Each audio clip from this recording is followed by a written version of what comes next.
Luxury Taiba சார்ந்த ஒரு அமைப்பில் வந்து ஒருத்தர் வந்து பார்த்தீங்கன்னா மும்பை சீரியல் பிளாஸ்டமான விஷயங்கள் திரும்பி நடக்கும்போது மாதிரி ஒரு த்ரெட்டை வந்து கொடுத்துருக்காரு.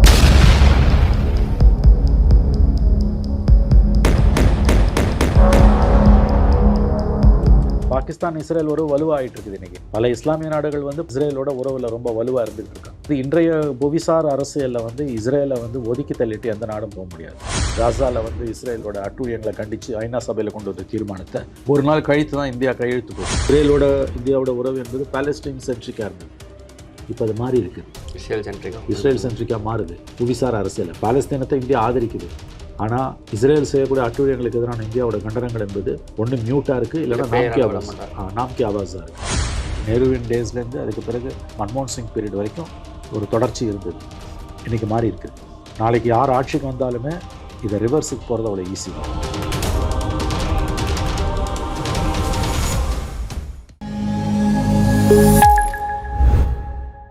லயன் ஸ்குவாஷ் அசல் பழங்களிலிருந்து தயாரிக்கப்பட்ட ரியல் ஸ்குவாஷ் கூலா ஜோரா. நாளஸ்நேயர்களுக்கு வணக்கம். அரசியல் பல பரபரப்பான கட்டங்களை நோக்கி நகர்ந்து கொண்டு இருக்கிறது. அது குறித்து வரைக்கும் மூத்த பத்திரிகையாளர் திரு மணி அவர்கள் நம்ம இணைந்திருக்கார். வணக்கம் சார். வணக்கம் சார். பிரதமர் மோடி அவர்களுடைய இஸ்ரேல் பயணம், திடீர் பயணம், தனியாக நெதன்யாவோட சந்திப்பு, இந்த மாதிரி விஷயங்கள் வந்து பார்த்தீங்கன்னா இஸ்லாமியர்களுக்கு எதிராக விவசாய சதித்திட்டம் திட்டுற மாதிரியான விஷயங்கள் வந்து பார்த்தீங்கன்னா பேசப்படலை.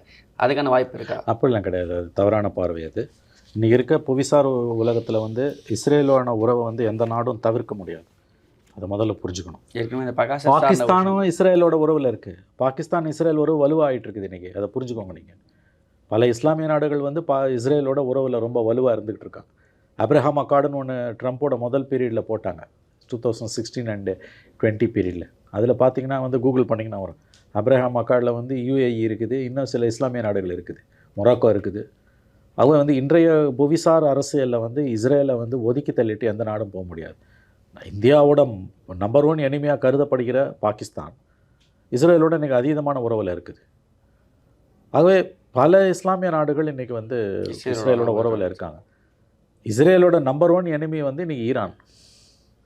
சவுதி அரேபியா வந்து ஈரானுக்கு எதிராக இருந்தது, இன்றைக்கி கொஞ்சம் குறைஞ்சிருக்குது. இன்ஃபேக்ட் ஈரானை வந்து என்றைக்கும் நீங்கள் வந்து மொத்தமாக காலி பண்ணியிருக்கணும்னு, அதாவது வந்து அவங்கள வந்து கட்டுப்பாட்டுகளை கொண்டு வந்திருக்கணும்னு அமெரிக்காவுக்கு வந்து தொடர்ச்சியாக சவுதி அரேபியா ஒரு காலத்தில் அழுத்தம் கொடுத்துக்கிட்டு இருந்தது. இன்றைக்கான ஈரான் அட்டாக் பண்ணுறதை சவுதி ஒத்துக்க மாட்டேங்குது.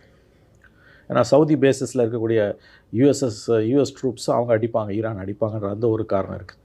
இஸ்ரேலுடனான உறவு வந்து தவிர்க்க முடியாதது. பட் எந்த மாதிரியான விஷயங்கள், இப்போ நேற்றைக்கு பார்த்தீங்கன்னா நீங்கள் வந்து காசாவில் வந்து இஸ்ரேலோட அட்டூழியங்களை கண்டித்து ஐநா சபையில் கொண்டு வந்த தீர்மானத்தை ஒரு நாள் கழித்து தான் இந்தியா கையெழுத்து போட்டது. அந்த மாதிரியான விஷயங்கள் இந்தியாவோட தவறுகள் இருக்குதே தவிர, இஸ்ரேலுடனான இருதரப்பு உறவு என்பதில் யார் வந்தாலுமே இன்றைக்கி இருக்க புவிசார் அரசியலை நீங்கள் பண்ணி தான் ஆகணும். அது இன்றைக்கி ஆர்கனைசேஷன் ஆஃப் இஸ்லாமிக் கண்ட்ரிஸ் இருக்குது. காஷ்மீர் இஷ்யூவில் வந்து அவங்க நமக்கு எதிராக இருக்காங்க.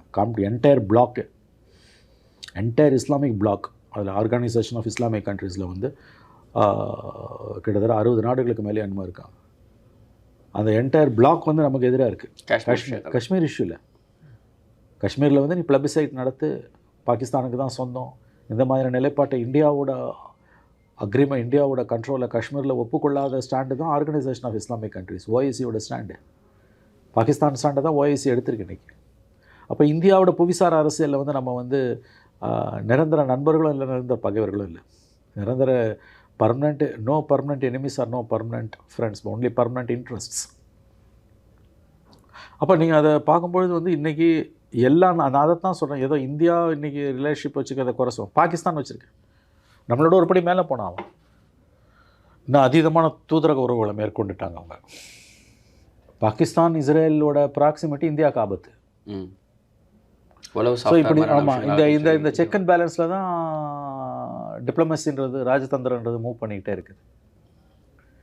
இப்போ இது வந்து ஷியா சுன்னி 2 பேருக்கு எதிராக கிராண்ட் அலையன்ஸை போடணும்னு இஸ்ரேல் சொல்லுது. அந்த இடத்துல இந்தியா போய் சேருமான்னு நமக்கு தெரியாது. இன்ஃபேக்ட் போன வாரம், சரியாக ஒரு வாரத்துக்கு முன்னால், இந்தியாவில் இருக்கக்கூடிய அரபு நாடுகளின் தூதர்கள் அத்தனை பேரையும், கிட்டத்தட்ட 30 நாடுகளோ 40 நாடுகளோ, அது எல்லாரையும் அந்த தூதர்களை அழைச்சி வெளியுறவுத்துறை அமைச்சரும் செயலாளரும் ஒரு நீண்ட உரை ப்ரீஃபிங் கொடுத்துருக்காங்க. ஏன்னா இஸ்ரேலுக்கு மோடி போகிறதால வரக்கூடிய பின்விளைவுகளை பேலன்ஸ் பண்ணுறதுக்காக. 2018 போனார் மோடி, இப்போ மறுபடியும் போகிறார். பெகாசஸ் உட்பட இந்தியா இஸ்ரேல் உறவுன்றது மோடி வந்த பிறகு இந்த 12 ஆண்டுகளில் வேறு ஏதோ ஒரு கட்டத்துக்கு போயிடுச்சு, ஒரு டிஃப்ரெண்ட் பிளாங்குக்கு போயிடுச்சு. நாளைக்கு இந்தியாவில் ஆட்சி மாற்றம் வந்தால் கூட அது அவ்வளோ சுலபமாக உங்களால் பழைய மாதிரி கம்ப்ளீட்லி பாலஸ்டைன் ஓரியன்டாக கொண்டு வர முடியாது. இந்திரா காந்தி காலத்துலேருந்து மன்மோகன் சிங் ஆட்சி காலம் வரைக்கும் இஸ்ரேலோட இந்தியாவோட உறவு என்பது பாலஸ்டைன் சென்ட்ரிக்காக இருந்தது. இப்போ அது மாறி இருக்குது, இஸ்ரேல் சென்ட்ரிக்காக மாறுது. புவிசார் அரசியல் பாலஸ்தீனத்தை இந்தியா ஆதரிக்குது.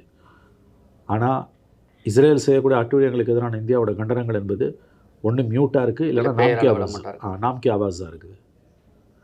ஆகவே மோடியுடைய இந்த வருகை, இந்த பயணம் என்பது வந்து நீங்கள் வந்து அதை தொலைநோக்கு பார்வையில் பார்த்தீங்கன்னா, நாளைக்கு யார் பிரைம் மினிஸ்டர் ஆனாலும் இந்தியாவோட இந்த ப்ரோ இஸ்ரேலி ஸ்டாண்டு கிட்டத்தட்ட அதில் வந்து வேறு பெரிய மாற்றங்கள் வருவதற்கு எனக்கு தெரிஞ்ச வாய்ப்புகள் இருப்பதாக எனக்கு தெரியல இன்றைக்கி. ஸோ நீங்கள் பார்த்தீங்கன்னா இன்றைக்கு இருக்கக்கூடிய சுச்சுவேஷன் என்பது இதெல்லாம் தவிர்க்க முடியாத பயணங்கள். இந்தியன் ஃபாரின் பாலிசின்றது இன்றைய புவிசார் உலகில் கடந்த 60 ஆண்டுகளுக்கு மேலாக வாஜ்பாய் காலம் வரைக்கும் இருந்த நேருவின் டேஸ்லேருந்து, அதுக்கு பிறகு வாஜ்பாய் பீரியட் வரைக்கும் இருந்ததுலேருந்து மன்மோகன் சிங் பீரியட் வரைக்கும் ஒரு தொடர்ச்சி இருந்தது. கிட்டத்தட்ட அந்த 60 ஆண்டுகளில் இருந்த அந்த தொடர்ச்சி என்பது இன்றைக்கி மாறி இருக்குது. நாளைக்கு யார் ஆட்சிக்கு வந்தாலுமே இதை ரிவர்ஸுக்கு போகிறது அவ்வளோ ஈஸி இல்லை. அதை பேலன்ஸ் பண்ணணும். இது வந்து அரப்ஸ் அண்ட் முஸ்லீம்ஸ்க்கு எதிரானது இல்லைன்றதை அவங்க பேலன்ஸ் பண்ணணும். இங்கே இருக்கக்கூடிய டொமஸ்டிக் பாலிடிக்ஸ் இருக்குல்ல, பிஜேபியோட ஆன்டி முஸ்லீம் பாலிடிக்ஸ் இருக்கு இல்லையா, அதுக்கு வந்து ப்ரோ இஸ்ரேலி ஸ்டாண்ட் அவங்களுக்கு உதவியாக இருக்குது. நான் சொல்கிறதுக்கு நாளைக்கு காங்கிரஸ் கவர்மெண்ட்டே வந்ததுனாலும் இதை பெரிய அளவில் இதில் மாற்றத்தை கொண்டு வர முடியாது. ஏன்னா பல முஸ்லீம் நாடுகள் இன்றைக்கி இஸ்ரேலோட உறவில் போய் நிற்கிறாங்க. நமக்கு யார் எனிமி யார்? பாகிஸ்தானோட ப்ராப்பர்ட்டிஸை பற்றி இங்கே விழிக்கும் போது நம்ம என்ன சொல்கிறோம்? எனிமி ப்ராப்பர்ட்டி தான் அது என்னமோ சொல்கிறோம். டிக்ளேர்டு பொசிஷன் பாகிஸ்தான் இஸ் ஒரு எனிமி. அந்த பாகிஸ்தான் இங்கே இஸ்ரேலோட க்ளோஸில் இருக்கான். நீங்கள் 2 அடி விலகும் போதும் ஒரு 4 அடி உள்ளே போகிறான். அப்போ நம்மளோட பொசிஷன் பாகிஸ்தானி ஜெனரல் முனீர் இருக்கார்ல, அவர் அசீம் முனீர் வந்து ட்ரம்ப் அவருக்கு டின்னர்லாம் கொடுத்த பிறகு அசீம் முனீர் வந்து இஸ்ரேலோட அவரோட ஸ்ட்ரென்த் இதை வந்து பாகிஸ்தானி மிலிட்ரி எஸ்டாப்ளிஷ்மெண்ட் சமீபத்தில் பாகிஸ்தான் அதிக அளவிலான இராணுவ ஒப்பந்தங்களை பல நாடுகளோட போட்டுருக்காங்க. மற்றவனோட போடுறது நமக்கு பிரச்சனை இல்லை. அமெரிக்காவோட போடுறத விட நமக்கு பிரச்சனை இல்லை.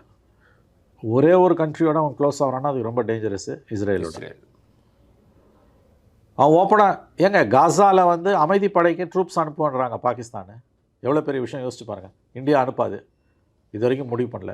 காசாவில் வந்து நீங்கள் வந்து யுஎன் அமெரிக்காவோட தூண்டுதலால் வரக்கூடிய முன்னெடுப்பில் வரக்கூடிய யுஎன் பீஸ் கீப்பிங் ஃபோர்ஸ் வேறு, American established peacekeeping force வேறு. அமெரிக்கன் எஸ்டாப்ளிஷ் பீஸ் கீப்பிங் ஃபோர்ஸுக்கு பாகிஸ்தான் இராணுவத்தை அனுப்புனா அது இந்தியாவுக்கு எவ்வளோ பெரிய ஆபத்து. ஏன்னா Gaza was destroyed by Israel. 70,000 பேரை கொண்டு இருக்கான். அங்கே இருந்தவங்க முஸ்லீம் தான், இங்கே அனுப்புகிறோன்னு சொல்கிறவங்க முஸ்லீம். அப்போ தான் நான் சொல்கிறேன், நான் இப்போ காசாவில் யுஎஸ் ஸ்பான்சர்டு பீஸ் கீப்பிங் மிஷனுக்கு பாகிஸ்தான் தன்னோட இராணுவத்தை அனுப்ப தயாராக இருக்கும் பொழுது இந்தியா என்ன ஸ்டாண்ட் எடுக்க முடியும்? இது இன்றைய புவிசார் அரசியலோட நிர்பந்தங்களில் ஒன்று. பங்களாதேஷ் போன்ற இடங்களில் ஆட்சி மாற்றமும் நடந்திருக்கு. மிக விரைவில் நம்ம தேர்தலும் சந்திக்க போகிறோம். லக்ஷரி தொய்பா சார்ந்த ஒரு அமைப்பில் வந்து ஒருத்தர் வந்து பார்த்திங்கன்னா இந்தியா மும்பை சீரியல் பிளாஸ்ட் மாதிரி விஷயங்கள் திருப்பி நடக்கும்போது அந்த மாதிரி ஒரு த்ரெட்டை வந்து கொடுத்துருக்காங்க. இல்லைங்க, அது யூஸ்வலாக வந்துக்கிட்டே இருக்கும். யூஸ்வலாக அவங்கள அட்டன் பண்ணிகிட்டே இருப்பாங்க. இது நியூஸ் பேப்பர் ஹெட்லைன்ஸ் வச்சு பார்த்தீங்கன்னா இது இட்ஸ் அ ரெகுலர் அக்கரன்ஸ். அதை நீங்கள் கடந்து போகலாம். அது ஒன்றும் பெரிய விஷயமே கிடையாது உங்களுக்கு வந்து, அன்லெஸ் நடந்ததுனாலே தவிர. இல்லை, ஆனால் நம்ம அப்கமிங் எலெக்ஷன் இருக்கிறப்ப இந்த மாதிரி ஒரு இல்லை, அது எல்லா காலத்துலையுமே அந்த த்ரெட் பர்செப்ஷன் இருந்துக்கிட்டே தான் இருக்கும். அது இந்தியன் இன்டெலிஜென்ஸ் வந்து அதை வந்து எக்ஸ்ட்ரீம்லி காஷியஸாக தான் இருப்பாங்க. அது வந்து நம்ம பேச வேண்டிய விஷயமே கிடையாது. அதை நம்ம கடந்து போகலாம். அது ஒரு மேட்ரே இல்லைன்ற நான். It's a continuous process. 93 Mumbai பிளாஸ்ட்டுக்கு பிறகு எவ்ரி அக்கேஷனில் வந்து அந்த த்ரெட் வந்துக்கிட்டே இருக்கும். த்ரெட் பர்செப்ஷனோட லெவல் என்னன்றது இன்டெலிஜென்ஸ் தான் சொல்லுவான். சில சமயத்தில் மீடியாவில் பிளான் பண்ணுவாங்க, அதுக்கு வேறு காரணங்களும் இருக்கும். உண்மையிலேயே வருதுன்னா பிளான் பண்ண மாட்டான், நடந்த பிறகு தான் தெரியும். ஸோ அந்த நியூஸ் எல்லாம் நம்ம பொருட்படுத்த தேவையில்லை. We can gloss over it and go forward. Okay sir, இவ்வளோ நேரம் உங்களை பொண்ணான்னு நேற்றுக்கு பாருங்கள். Thank you sir.